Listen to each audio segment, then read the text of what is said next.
باقی نہ رہے گا، اور یسوع مسیح نے یہ پیشن گوئی ہیکل کی بربادی کے لیے کی تھی کہ یہ ہیکل جو اتنی خوبصورت نظر آ رہی ہے یہ برباد ہو جائے گی۔ اور یہ واقعہ جس پر مسیحی علماء متفق ہیں کہ 70ویں عیسوی میں پیش آیا۔ 70ویں عیسوی میں جب یہ واقعہ پیش آیا تو بالکل ایسا ہی ہوا کہ ہیکل میں استعمال ہونے والا جو سونا تھا، جب ہیکل کو آگ لگائی گئی تو ہیکل میں جو استعمال ہونے والا سونا تھا وہ پگھل کر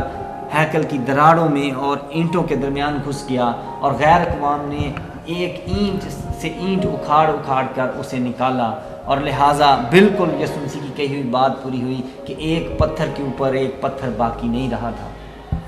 اب ہمیں یہ جاننے کی ضرورت ہے کہ یہ واقعہ یہودی کیلنڈر کے مطابق کس مہینے میں ہوا، اور پھر یہ جو گریگورین کیلنڈر ہے جسے کہ انگریزی کیلنڈر کہتے ہیں، جو جنوری، فروری، مارچ، اپریل ہے، اس کے کون سے مہینے میں ہوئی، اور پھر ہمیں یہ جاننے کی ضرورت ہے کہ اس وقت جب ہیکل برباد ہوئی 70ویں عیسوی میں تو کاہنوں کا کون سا گروپ اپنی کہانت کے فرائض انجام دے رہا تھا۔ اس سے ہم قریب ترین پہنچ جائیں گے، اور ہمیں یہ پتہ کرنے کی ضرورت باقی نہیں رہے گی کہ وہ کس طرح سے شروع کیا کرتے تھے۔ لہٰذا اگر آپ بائبل کو سمجھنے کے لیے یہودیوں کی مشہور کتاب مشنا جو کہ ربیوں نے لکھی، اس میں دیکھیں تو اس میں لکھا ہے کہ 70ویں AD میں ہیکل جو تھی برباد ہوئی، اور اس وقت یہوشرب فریق جو تھا وہ اپنی کہانت کے فرائض سر انجام دے رہا تھا، یہوشرب۔ اور اگر آپ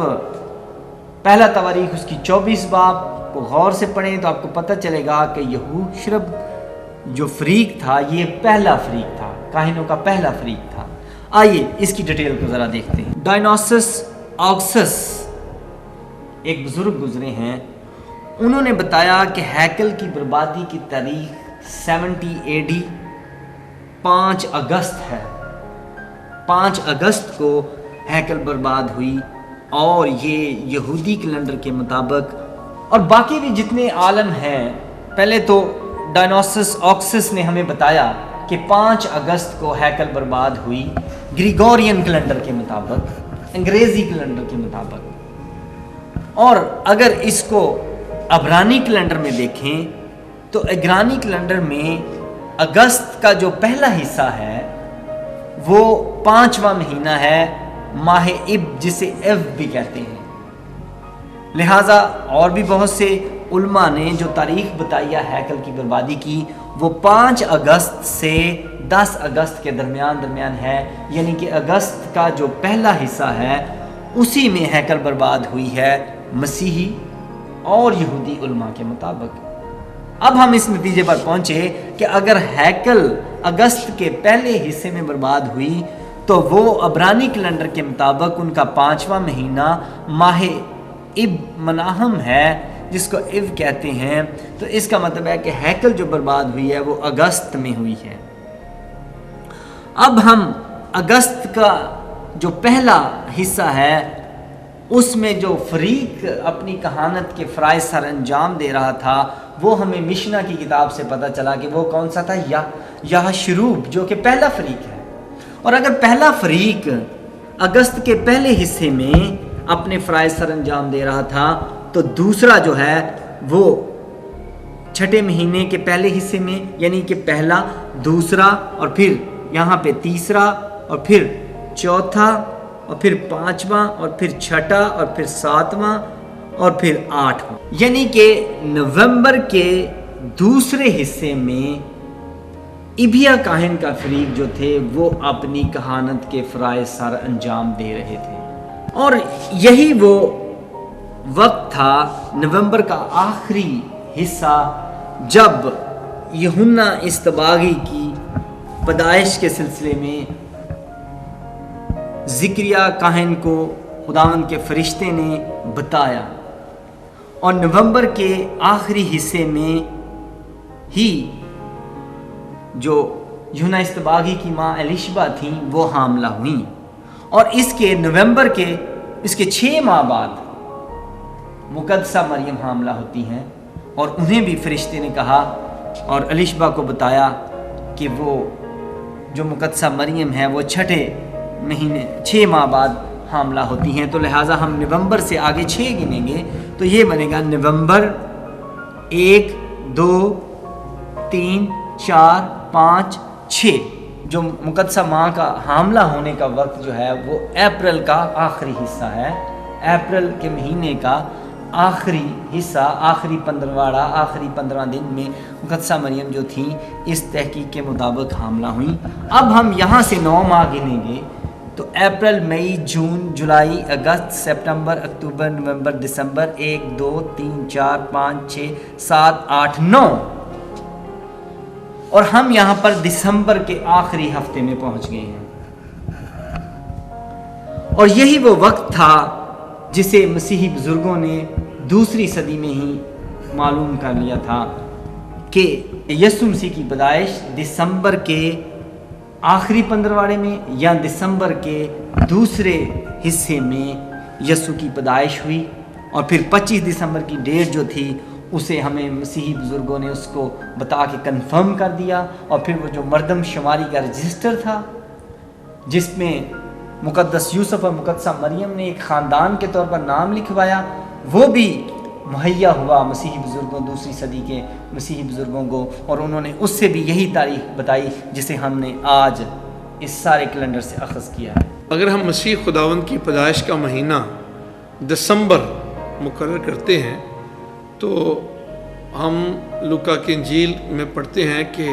کیسر اوگسطس نے پہلی اسم نویسی کروائی، تو اتنی سردی میں یا دسمبر کے مہینے میں اتنے سارے لوگوں کو اپنے گھروں سے نکالنا کہ وہ اپنے آبائی گاؤں میں جائیں اور جا کر اپنے نام لکھوائیں، کیا ضرورت پڑی تھی؟ ہاں بالکل، یہی اعتراض جو ہے وہ ہمیں سننے کو ملتا ہے ان تمام ڈینومینیشنز کی طرف سے جو اس بات پر متفق نہیں ہیں کہ یسوع مسیح کی پیدائش دسمبر کے مہینے میں ہوئی۔ ان کا خیال ہے کہ وہ بہار کا مہینہ تھا اور وہ فروری اگست کا مہینہ ہو سکتا ہے، جیسا کہ میں نے آپ کو پہلے بتایا۔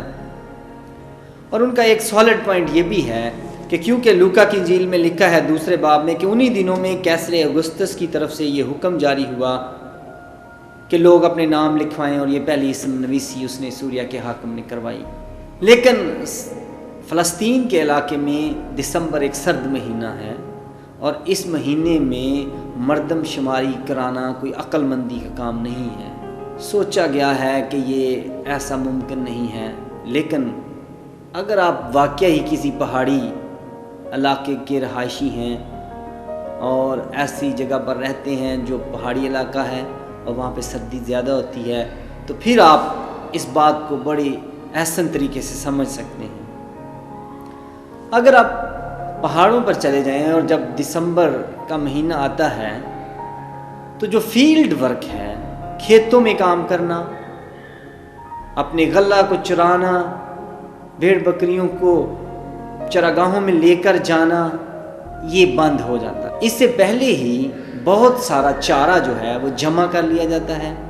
اور اسے سٹور کر لیا جاتا ہے کہ آئندہ جب بہت شدید سردی کے دن آئیں گے